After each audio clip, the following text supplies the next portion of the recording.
You might think that your food comes from a supermarket, but actually it comes from farms.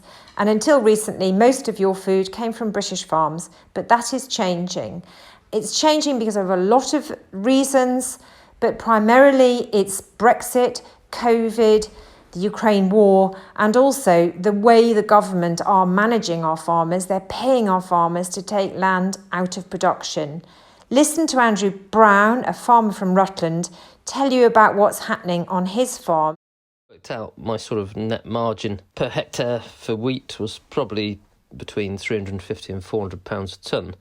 Now, some of these scheme options are significantly more than that, so I'm just reducing my risk. And with what's happened now with the price of fertiliser, I've sort of reconfirmed that was the right decision.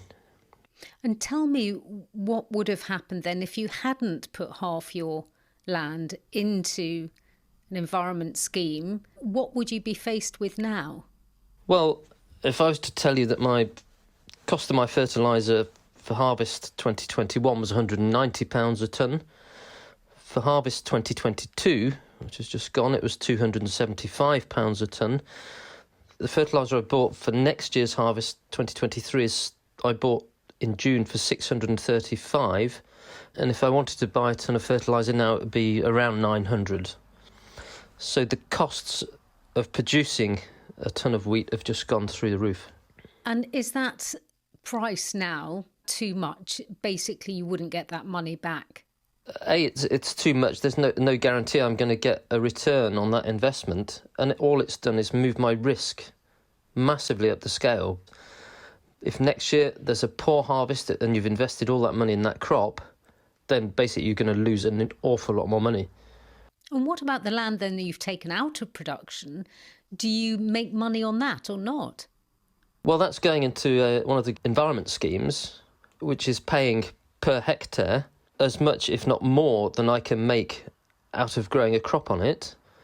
But that lost production has got to be made up somewhere. And if we're then importing the same products from somewhere where, for instance, they're knocking the rainforest down or, using products we're not allowed to use, so lower standard products, all we've done is export our environmental issues elsewhere. But then again, the government here in its post-EU system is paying farmers to grow for biodiversity and the environment, and in a way you're doing what they want you to do and you're taking advantage of that. You're possibly making more money on that than you are growing a crop because inputs are so expensive. Yeah, that's absolutely right. And I think that the whole government policy is flawed. They should be incentivising us to grow as much as we can, because world wheat stocks are at a very, very low level. And we're seeing with what's happening in Ukraine, and if there's a severe weather event in one of the big wheat producing areas, we're going to be in a lot of trouble. Public money for public goods is all very well, but supplying a safe, secure food supply grown to very high environmental and welfare standards, to my eyes, is a public good.